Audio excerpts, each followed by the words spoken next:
The origins of most of tricking's popular moves can be traced back to traditional disciplines like capoeira or taekwondo.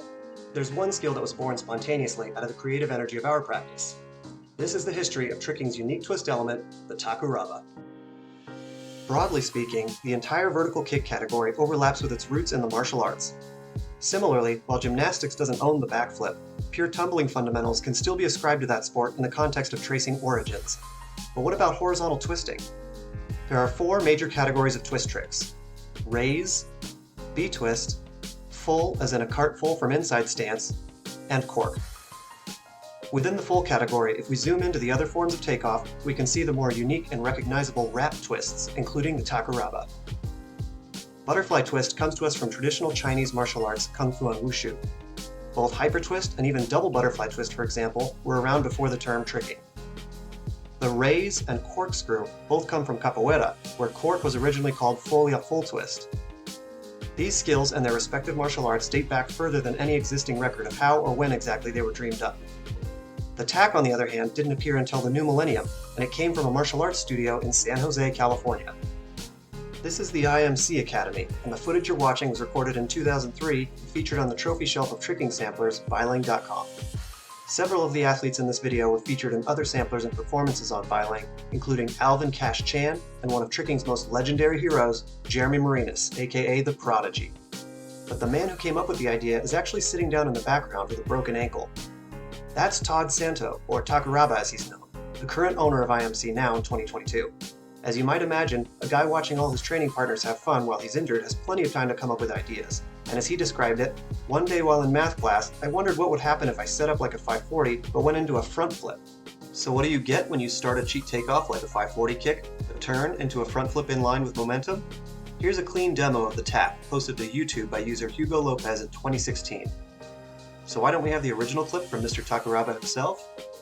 Something you should understand about the timeline of tricking and technology is that around 2003, we didn't all have HD cameras in our pockets because phones hadn't gotten that far yet. At this time, there were no gatherings or dedicated tricking events of any kind. The equivalent was the off-stage trick session, which took place at sport martial arts tournaments. Competitors would congregate in open space between divisions and sparks would fly.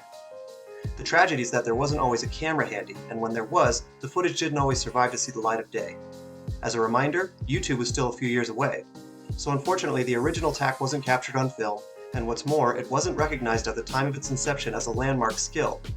It wouldn't be seen by the eyes of the greater tricking community until a few years later, when the first complete twist element was debuted at Luke Kicks Camp 2006. For a bit of background info, 2006 was the first year in which Jeremy was invited to attend as a guest. Previously, IMC and Luke Kicks had been at odds, so when he arrived he brought along some unique abilities and was on a mission to prove himself. You can see he already had a commanding lead over the rare at the time vanish into frontside cheat, now commonly known as wrap. This would lend itself to matching that takeoff position with inversion as a brand new skill. You're about to see the first recording of Attack 9, performed by Jeremy Marinas at an open session that was the conclusion of the night show following the guest demo. Here's the angle filmed with my camera. I later asked Jeremy, "What do you call that crazy move you did, like a B-twist off the wrong leg? Did you come up with that?" He answered, "No, it's called Tack 9, and it's named after my friend, Takuraba. He came up with it. I tried his idea, but instead of 540, I did like a cheat 9, and I called it Tack 9. At the time, it blew everyone's mind, and we really didn't see much of it in the years that followed, though there were some, like Colorado's Josh Durbin, who similarly adapted to the wrap takeoff and successfully mastered the inversion aspect. Here's Josh with a bunch of tack variations in 2009, including Tack 10, Tack double leg, and even one of the world's first double tacks, also not fully recognized at the time for what it was. This move is complex enough that it's still worth defining in common terms and going into what gives it a unique identity in tricking. This entire category of horizontal tricks is itself a representation of the fusion of kicking and flipping, like martial arts tricking.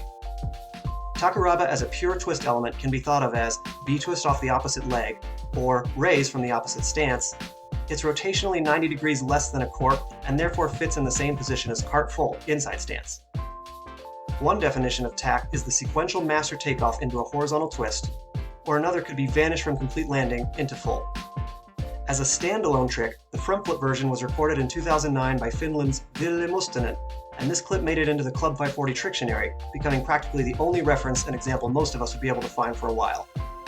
In 2010, I learned the Tack 9 on New Year's Day, and I became pretty interested in breaking it down as it was still extremely rare. I thought, if Takuraba is butterfly twist off the wrong leg, what would be the butterfly version? Enter the T-kick, simply adapted from the B-kick moniker by replacing the B with T for tap. This reverse engineering of a new element led me down a rabbit hole that permeated my 2010 sampler, showcasing both the bass and its twist form with and without the round variation. Curiously, I skipped over the original tack, as my approach to learning the move only built upon the progression from B-kick or T-kick to the twist version. From there, the buzz around this move grew, continued online, and a couple more key videos came out featuring tack tricks and tutorials, like this one from another one of tricking's legendary pioneers of style and originality, Sashomaru. The skill gained more traction and was gradually introduced to a much wider audience, leading to more creative variations, and eventually the current world record, triple tack, set by Michael Guthrie in 2014. Preparing this video, I still had one important question. Where did that name, Takuraba, come from? I asked Todd, does that word have some cultural significance or a specific meaning in another language? He answered, my teacher gave me that name.